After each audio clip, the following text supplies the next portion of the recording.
최후의 통첩을 계속 하고 있지 않습니까? 이걸 저는 지켜봐야 되고, 그 다음에 이 사람이 국회에 입성됐을 때는, 그때는 정말 국회 내에서 그 사람들이 어떻게 행동하냐 여하에 따라서 제3회, 제3회 연출이 될 수 있는 겁니다. 그래서 이 검증을 지금 어떻게 보면 검찰이 나서고 또 새누리당에서 국회의원 제명을 하자. 그래서 과연 국회의원 자격이 있느냐. 이건 사실 굉장히 위험한 유언적 발상이거든요. 이러한 논의들은 오히려 검증을 방해하고 종북좌파라는 것을, 즉 진보 세력을 종북좌파로 극대화시켜버리는 그런 모습밖에 안 된다는 겁니다. 예. 제가 그 부분은 제가 박상철 교수 의견에 좀 일리가 있다고 생각합니다. 우선 첫째는 정리해보자면 이석기 당선인은 우선 경선 부정에 관한 논란은 지금 검찰이 수사를 하고 있는데 그것은 검찰의 수사에 맡기면 되는 것이에요. 그래서 검찰의 수사 결과 만약에 이석기 당선인이 부정선거에 연루됐다고 하면 검찰이 기소할 것이고 그래서 만약에 법원에서 유죄 판결을 받으면 이석기 당선인은 국회의원직을 잃게 되는 것이죠. 자, 그거는 검찰에 맡기고 그럼 지금 종북 논란은 어떻게 해야 되느냐. 이석기 당선인은 민족민주혁명당으로 징역형을 살았지만 노무현 대통령이 사면복권을 해서 피선거권이 회복이 돼서 국회의원이 됐습니다. 우리 국민 유권자의 10.3%가 통합진보당에 정당 투표를 던졌어요. 그래서 6명 중에 1명 아닙니까? 저는 이 사람은 5월 30일부터 나는 김재현 당선자도 마찬가지라고 생각합니다. 이 사람은 5월 30일부터 대한민국의 국회의원이 돼야 된다고 생각해요. 그건 유권자들이 선택한 것이니까 합법적으로. 새누리당에서 이 사람을 제명하는 결의안을 추진해야 된다라고 민주당에 얘기하고 이런 것은 저는 새누리당이 아주 법률 체계도 모르고 우리나라의 헌법 체계도 모르고 아주 잘못된 제안이라고 생각합니다. 이것은 초법적이고 초위헌적인 발상이에요. 예. 헌법, 국회법 어디에든 그 사람들을 무슨 제명결의를 한다든가 아니면 뭐 윤리특위에 회부해서 윤리특위로 하여금 제명을 결의한다든가 이런 방법 아무것도 없어요. 나 새누리당이 왜 이렇게 바보 같은 행동을 하는지 모르겠습니다. 황우여 대표를 포함해서 거기 원내 수석 부대표 그다음에 원내 대변인 다 세 사람 다 판사 출신이에요.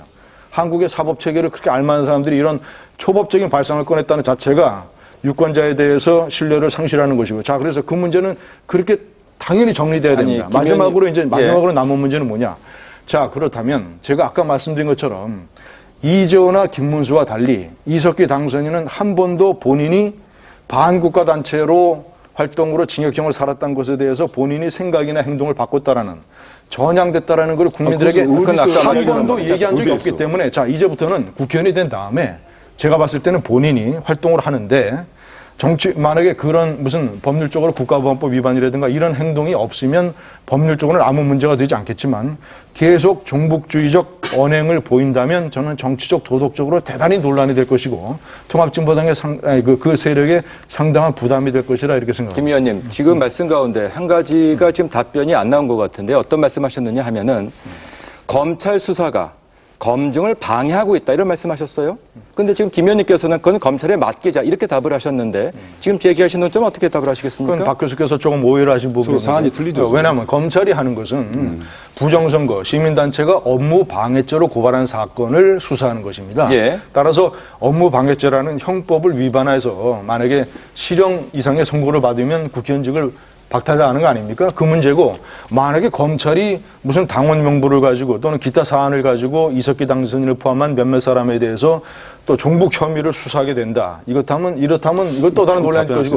자, 그래서 그것은 검찰이 지금 그것은 하고 있는 것이 아니기 때문에 다른 검찰 문제와 이거는 저는 상관이 없다. 저희들이 이제 걱정한 건 뭐냐면요. 한상대 검찰총장이 작년에 취임식 때 종북좌파와의 전쟁을 계속 척결하겠다 그랬어요. 그 좋은 의지라고 보지만은 이번 수사 과정을 보면은 지금 업무 방해죄를 누가 고발했냐면은 라이트 코리아라고 통합진보당을 부정하는 보수시민단체에서 고발을 했어요. 업무 방해라는 것은 자체 내에서 통합진보당 내에서 검찰에 정말 업무 방해로 있어서 정당 활동을 못하겠다라고 도움을 요청하면서 수사를 들어가야 되는데 이건 인지수사도 할 수 있는 부분이지만은 어쨌든 그런 것들이 여러 가지 그 상황을 봤을 때는 새로운 그 공안 정국을 조성한 게 아닌가. 그래서 지금 아까 말씀하는 새누리당의 황우려 그 대표의 말씀도 어떤 의미에서는 신종 메커니즘의 광풍이 뒤늦게 지금 일어나고 있는 것은 이것은 대선과도 좀 무관하다. 그래서 오히려 이것이 정치적으로 좀 확산되고 있는 것 이런 것들이 검찰은 저는 그렇습니다. 국민들이 걱정을 나서서 해결할 게 아니라 법에 맞는 그 집행만 해야 되거든요. 근데 김진 의원님이 말씀하신 그 부분만 지금 수사 대상이 아니라